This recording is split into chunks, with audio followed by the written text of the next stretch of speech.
Welcome, beloved. We are still unveiling the contents of the 4-month meeting that took place in the second heaven in the Oval Auditorium. We talked about the 80 strategies of the devil, but now we are dealing with the 10 commandments unveiled by Lucifer. Today we will deal with the 7th commandment of the devil. The 7th commandment of God is, "Thou shalt not commit adultery." Satan perverts this 7th commandment as, "Thou shalt commit adultery, fornication, sexual immorality." I was there in the meeting hall with the Archangel Michael when Lucifer said, "I want to do everything possible, and I need your help on this. I want to spread fornication on the surface of the earth." When Lucifer made this announcement concerning the spreading of fornication, I said to myself, okay, I am sure the devil will announce strategies as to how to cause humans to commit fornication and sexual immorality. Then I noticed that the devil wanted the presence of a demon that was missing in this gathering in the second heaven. I was surprised to realize that an important demon has failed to participate in such an important gathering conducted by Lucifer himself, but there was a reason, and we will come back to that. Then I watched as Lucifer began to conjure the demon that he was supposed to entrust the mission of spreading fornication and sexual immorality on the surface of the earth. After conjuring him, the demon finally appeared in the Oval Meeting Hall. I noticed that this demon was muscular and intensely furious. Then Lucifer said to him, in fact, it is when the devil began to address him that I knew his name. The devil said to him, "Persephone, I order you to spread fornication on the surface of the whole earth, considering that the planet Earth belongs to you." The Archangel Michael, who was by my side, whispered to me and said, "The ground force in the hierarchy of the kingdom of Lucifer is in the hand of Persephone. He is the underworld or underground demon. In fact, there are demons in the heavenly places, on the surface of the earth, in the underworld, and under the sea. Persephone is a subterranean demon in control of planet Earth. I understood the reason for his absence in this gathering. In fact, the devil wanted him to be on his post, but in case his presence was necessary and needed, the devil would conjure him. The devil likes the demons to be on their posts and carry out their duties and obligations. The devil wanted Persephone to be on his post, despite this important gathering in the firmament. He only summoned him because there was an assignment for him, and he was connected to the matter discussed in this gathering in the firmament. Therefore, he had to be there.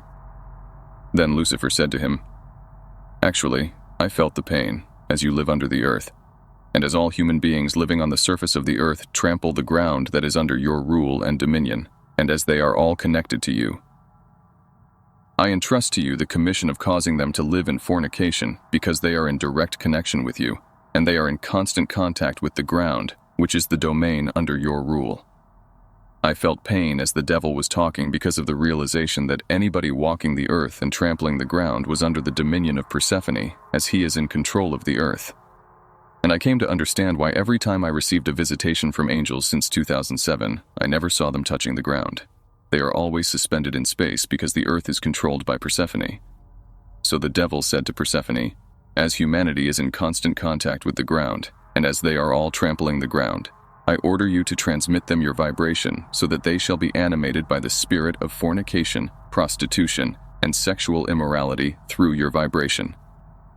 As I was watching all this, I was curious to know how the devil will unveil his parameters for the transmission of the spirits of fornication and sexual immorality. Lucifer said, "Persephone, one day when he was on earth, the other one, Jesus, said, 'A wicked and adulterous generation demands a sign, but none will be given except the sign of the prophet Jonah. For just as Jonah was 3 days and 3 nights in the belly of the great fish, so the Son of Man will be 3 days and 3 nights in the heart of the earth.'" It is incredible that the devil quoted this passage of the scriptures. It is because Persephone is the demon in charge of the lower region of the earth, the subterranean kingdom. On the other hand, this passage talks about an adulterous and wicked generation.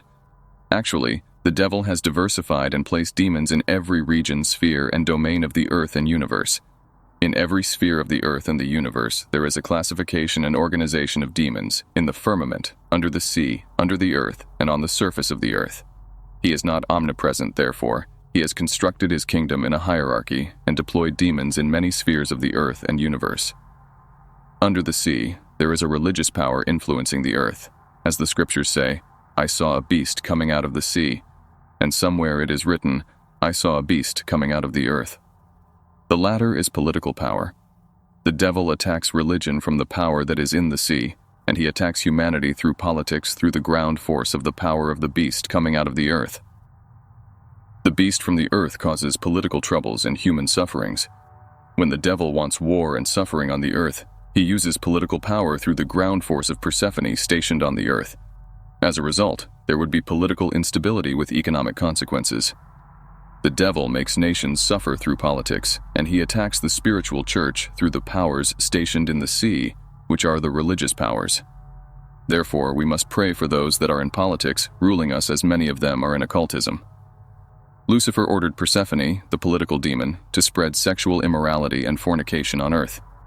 The implication is that those who are in politics will be the first to receive the vibration of sexual immorality from Persephone. The commission to spread fornication was conferred on Persephone, and anybody trampling the earth is connected to Persephone's vibration and is synchronized to his trend of fornication. And there is money in politics because the economy is managed by the politicians in governments. Many in politics are in occultism and spiritism, and also in fornication as they have money.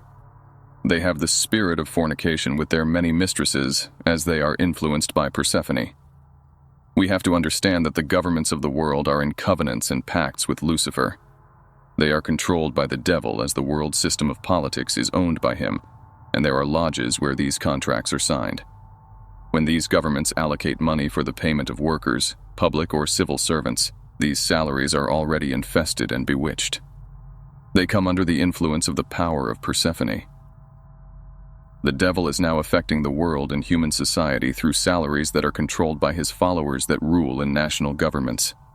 Beloved, I watched with my eyes, and I heard Lucifer saying to Persephone, "Anybody or any workers getting paid by the national governments and branches of a ministry of the government or public enterprise and companies from the government would come under your influence through that salary." Beloved, the devil is at the core of the functioning of world governments and the systems of this world. He is the foundation of the world political system. It is a fact that the money that governments allocated for the payment of civil servants, workers, and public officials is bewitched and cursed. Let me introduce something. One night we were visited by the Lord Jesus Christ in the church, and he taught us the difference between the offering and sacrifice of Cain and Abel. Note that Abel brought the fruit of the sheepfold, but Cain brought the fruit of the earth. But the earth is cursed and under the control of Persephone. As the scriptures say, Abel was a keeper of sheep, but Cain was a tiller of the ground. And in process of time it came to pass that Cain brought of the fruit of the ground an offering unto the Lord. And Abel he also brought of the firstlings of his flock and of the fat thereof. And the Lord had respect unto Abel and to his offering, but unto Cain and to his offering he had not respect. And Cain was very wroth, and his countenance fell. This is prophetic because we are a kingdom of priests, and every priest must have a sacrifice to offer on the altar, which represents the ministry. When we bring our sacrifice, each one of us has a ministry, and the work of our ministry is the sacrifice we are bringing to the altar. When a minister is focusing on earthly stuff, or preaching only on the things of this earth, money, prosperity, health, he is bringing the products of the earth on the altar of sacrifice like Cain. Yet, the earth is related to Persephone, and it is cursed. Beloved, do not accept just any preaching or teaching when you notice that the preacher is presenting you the products of the earth like Cain. You must be careful. You must follow preaching that presents you the things from above that are eternal. Abel offered the sacrifice of his sheepfold, representing Jesus the Lamb. Hence, preachers should always preach on Jesus, as Paul says, "But we preach Christ crucified, and for we preach not ourselves, but Christ Jesus the Lord." Then Lucifer continued to address the participants and said, "When the other one, Jesus, was on earth, he said, 'I am the living bread that came down from heaven.'" The devil asked the participants and said, "Where did he come from?" All the participants in the auditorium replied, "From heaven." Then Lucifer said, "As he is from heaven, you Persephone, you are of the earth. He represents heaven, and you represent the earth." The devil continued and said, "When preachers teach about the things of the earth instead of the things of heaven, like their master who is in covenant with them, they have rejected their master because they love the earth and the things of the earth instead of heaven and the things of heaven. Their master claimed to be in covenant with them, yet they prefer the earth and the things of the earth. and they love you, Persephone. Therefore, they have committed adultery by loving the earth and the things of the earth. The devil said, the adultery that I am referring to here is the abandonment of the heavenly motivation and aspiration from the church and the focus on the things of this earth. The second commandment of Satan, making persistent sin and weakness an idol. Welcome, beloved. We are still unveiling the contents of the 4-month meeting that took place in the second heaven in the Oval Auditorium. We are dealing with the 10 commandments unveiled by Lucifer. We were still in the firmament in the Oval Meeting Hall. The devil moved to announce the second commandment and said, "We shall work on Christian weaknesses," and the devil called this commandment the persistent weakness. The second commandment of God is, "Thou shalt have no other gods before me." Satan perverts this second commandment by driving the Christian into his persistent sin and weakness so that the sin and weakness become his idol and God. That is the basis of Satan's second commandment of persistent weakness. He was speaking with confidence, and the demons, including the humans, were following his words with incredible attention. We don't have that kind of attention that I saw demons displaying while Lucifer was addressing this gathering. When I see people sleeping in the church while I am preaching, it is painful. Lucifer was speaking with arrogance and determination. Then the devil said to the participants, "Organize yourself so that every human being and every Christian on this earth will have a weakness that will be a tie or a connection to me." The order from Lucifer was clear. Every man on this earth must have a particular weakness of his own. The devil said, "We shall work so that Christians will have their respective and personal weakness, and when you go to tempt them, you will tempt them only in the area of their weakness." The devil said to the participants, "First of all, you're going to take your time to establish whether the targeted Christian has a weakness. Then you must establish the area of his weakness.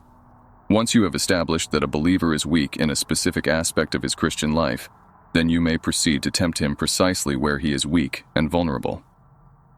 Then Lucifer continued to address the auditorium and said, "Each weakness of the followers of the other one, Jesus, is a reflection of my nature." Beloved, the enemy made it clear that the weakness of a Christian is his nature. We always say that we all have weaknesses.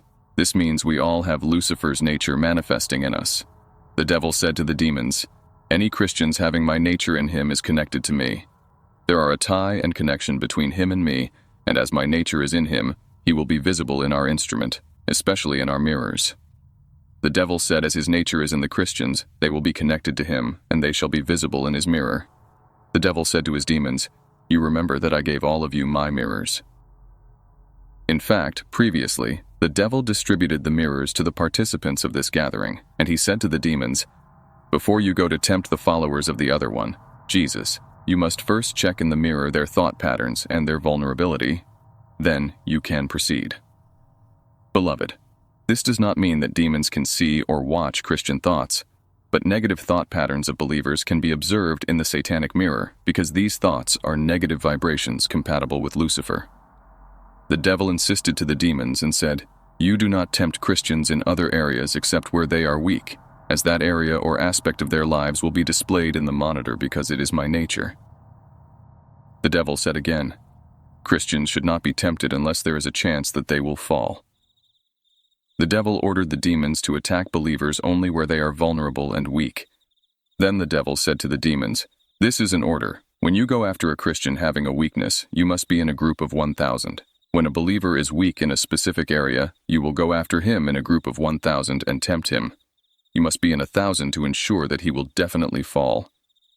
I understood that this number was necessary in order to guarantee that the believer will fall into that temptation. The devil did not want these demons to fail. Then the devil said, "In case a Christian has the strength, then in that situation, let 10,000 demons go against him and that strength." For example, when a believer has a strength against fornication, the devil will deploy 10,000 demons in action in order to cause the believer to fall into fornication. Beloved, the enemy has made available 1,000 to attack the believers precisely where they are weak, in order to sink them where they become weaker. And the devil has made available and deploys 10,000 demons against believers who are strong.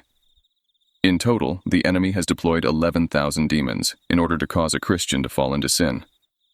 1,000 will attack when the believer is weak, and 10,000 will attack when the believer is strong. I hope you have an idea about the arsenal deployed by the devil against believers. In fact, there is a process of 15 steps by these demons to cause believers to fall into sin, and in case the believer has fallen into sin, these demons will launch another process of 15 steps to maintain the believers in sin. That is why David said, "My enemies are more numerous than the hair of my head." As the scriptures say, 1,000 may fall at your side and 10,000 at your right hand, but it shall not come near you. I only understood this passage in the oval meeting hall of Lucifer. I was in another dimension, and since all these visions happened to me, my understanding of the spiritual world and spiritual warfare has changed. In this passage that we just read, the Bible says that 1,000 shall fall at your side, which is your left side, and 10,000 shall fall on your right side. The side which is the left side represents the weaker side or the weakness of the believer, and Lucifer sent 1,000 demons to attack the weakness of believers and 10,000 demons to attack the right side of the believers, which is the strength of the believers. Thank God, it is written, that 1,000 may fall at your side and 10,000 at your right hand, but it shall not come near you. The Bible said 1,000 will fall when they try to come against your weakness, and 10,000 will fall at your strength. Then the devil said to the participants, "Let's work so that the followers of the other one, Jesus, become idolaters, as it is written, 'You shall have no other gods before me.'" We are dealing with weaknesses in Christians, and the devil is working hard to maintain that weakness in the lives of believers. He wants that weakness to persist forever in Christian lives because it is his nature. As the scriptures say, "You shall have no other gods before me." The devil said to the demons, "Let the weakness of the Christians become their idol as they are dominated by particular sins, particular repetitive habits and behaviors." The devil said, "Despite their prayers and fastings, they are still falling in these usual sins and evil habits, and as they are dominated and they are taking pleasure in these behaviors, it will become their God." The Lord Jesus said, "The prince of this world is coming, but there is nothing of him in me." Beloved, what I can give as advice is that when you notice that a pattern is developing in your behavior, it will be better to do something about it before it develops root. Otherwise, it will be difficult, and it will become a persistent weakness.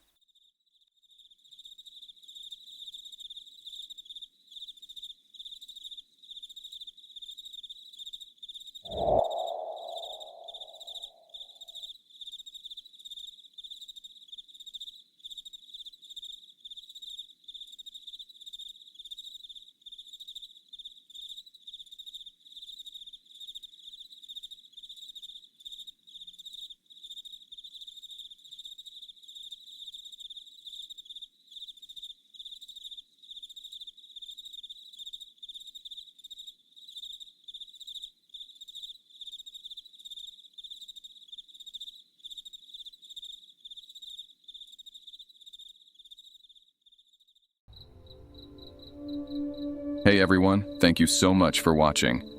Stay safe, and I'll see you in our next video.